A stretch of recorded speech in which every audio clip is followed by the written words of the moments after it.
وہ عورت یکدم رونے لگی تھی، اسے دکھ کی لہر نے اپنے حصار میں لیا۔ وہ کس قدر مجبور تھا کہ کچھ بول بھی نہیں پا رہا تھا۔ اس کے منہ سے جو آوازیں نکل رہی تھی وہ کھانسی سے مشابہ تھی، جو خود اس کی سمجھ میں نہیں آ رہی تھی۔ وہ بھلا اس عورت سے کیا توقع کرتا کہ انہیں سمجھ سکے گی؟ اس نے لمبا گہرا سانس بھرنے کی ایک ناکام کوشش کی۔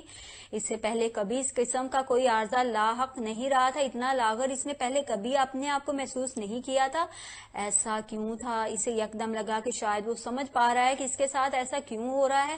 اسی اسنا میں وہ عورت اس کے قریب ہوئی تو اسے لگا اس کا سانس مزید بند ہونے لگا۔ اس عورت نے اس کے گرے بان کو ہاتھوں میں پکڑ لیا تھا۔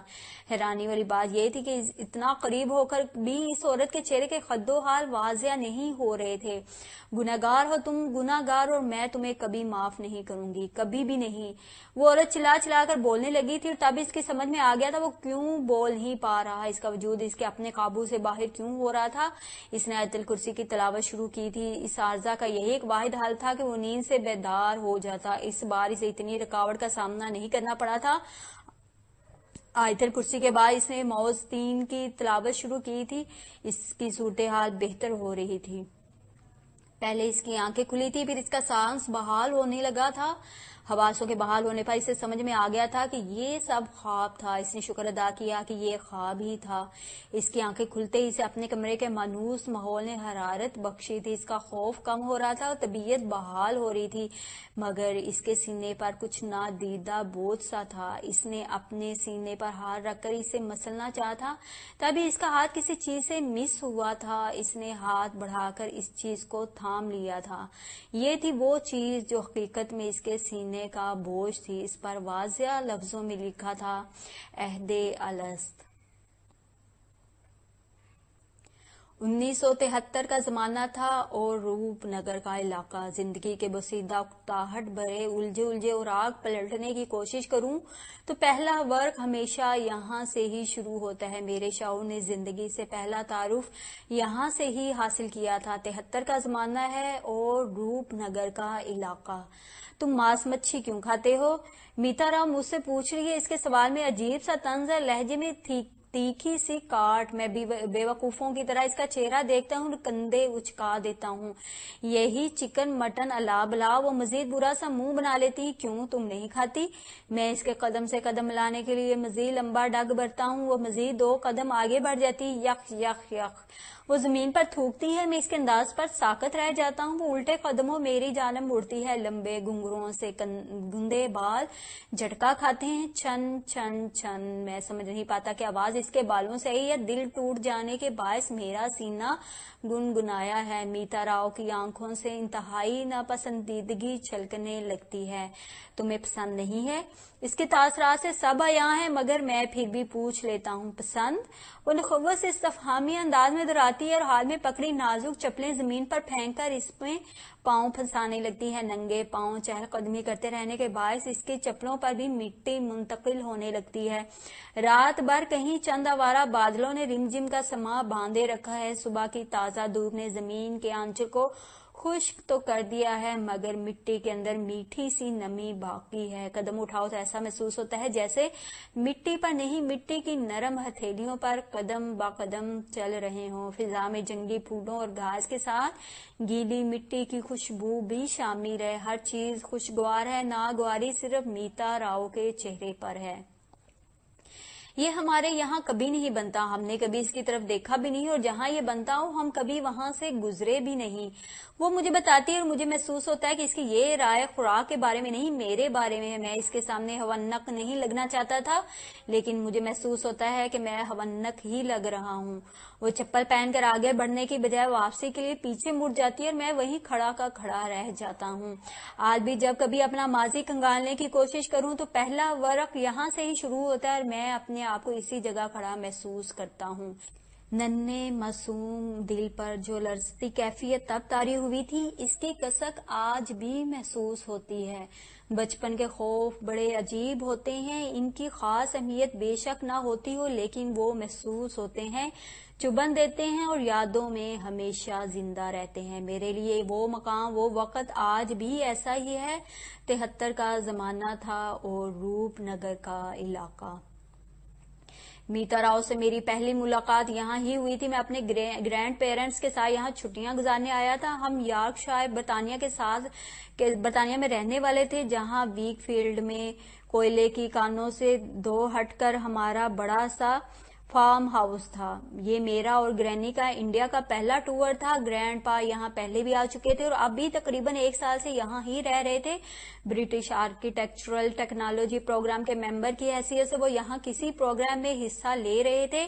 یہ کافی بڑا پروجیکٹ تھا اور گرینڈ پا سارا دن سائٹ پر مصروف رہتے یا اپنے آفس میں پینسل اور گراف پیپر کے ساتھ مگن نظر آتے تھے. میں اور گرینی فطرت کی خوبصورتی سے مالا مال روپ نگر سے متاثر تھے, لیکن فراغت ہمیں تھکانے لگی تھی. تب گرینی نے اس کا ایک اچھا حل ڈھونڈ نکالا.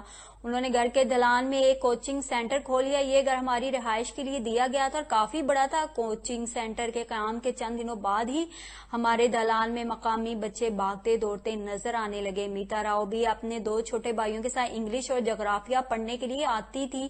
وہ گرینڈ پا کے انڈین کلیگ کی بیٹی تھی. وہ نہ صرف بے حد پرکشش تھی بلکہ اس کی شخصیت میں ایک عجیب طرح کی طرح داری تھی. عمروں کے تفاوت کے باوجود سب بچے آپس میں گل مل گئے تھے, لیکن میتا راؤ کسی کو زیادہ خاطر میں نہیں لاتی تھی. وہ شہزادیوں کی سی آن بان لیے زیادہ تر خاموش بیٹھی رہتی. وہ عمر میں بھی باقی بچوں سے بڑی تھی اور اس کے انداز میں بھی نخوت جھلکتی تھی, جس کی بنا پر باقی بچے اسے ناپسند کرتے تھے, لیکن میرا دل نہ جانے کیوں اس سے دوستی کرنے کے لیے مچلتا رہتا تھا. گرینی ویکینڈ پر ہمیں چہل قدمی کے لیے جنگل کی جانب لے جاتی تھی اور دراصل روپ نگر ایک بڑا ہی خوبصورت علاقہ تھا. اس کا ظاہری روپ سبزی مائل تھا اور پسماندگی اور سادگی اس کے ہر انداز سے جھلکتی تھی. جنوبی پنجاب انڈیا میں واقع یہ خوبصورت علاقہ ستلج کے پانی کی مہمان وازی سے خوب لطف اندوز ہوتا تھا, اسی لیے سبزہ تمانیت کی طرح اس کے چہرے پر بکھرا تھا. یہاں کے باسی اس کی لہلہاتی فصلوں کے روپ میں روپ نگر کی فراخ دلی سے خوب فائدہ اٹھاتے تھے, لیکن اس کے باوجود اس کی پیشانی پر تیریاں نہیں ہوتی تھی بلکہ مسکراہٹ اس کے ہونٹوں کے کناروں سے چھلکتی رہتی. روپ نگر کا روپ اتنا سادہ تھا کہ جیسے کوئی صحت مند بیلش لڑکی سنہرے بالوں کو چھپائے اپنے حسن سے لاپرواہ کوئی علاقائی گیت اپنے کام میں مصروف ہو. روپ نگر کے اس روپ کے سامنے ورڈز ورتھ کی سولیٹری ریپر بھی پانی بھرتی نظر آتی. میتا راؤ پہ نہ جانے کیوں اس نے کوئی اثر نہیں ڈالا تھا. ہمارے ساتھ پکنک پر جاتے ہوئے بھی وہ ہمیشہ سپاٹ چہرہ بنائے رکھتی. اس کی مسکراہٹ چاند گرہن کی طرح تھی, یعنی سال میں کبھی کبھار, اور مجھے نہ جانے کیوں چاند گرہن سے اس درجہ الفت محسوس ہونے لگی تھی کہ باقی بچوں کو چھوڑ چھاڑ اس چاند گرہن کے درشن کی خاطر میتا راؤ کے آس پاس منڈلاتا رہتا.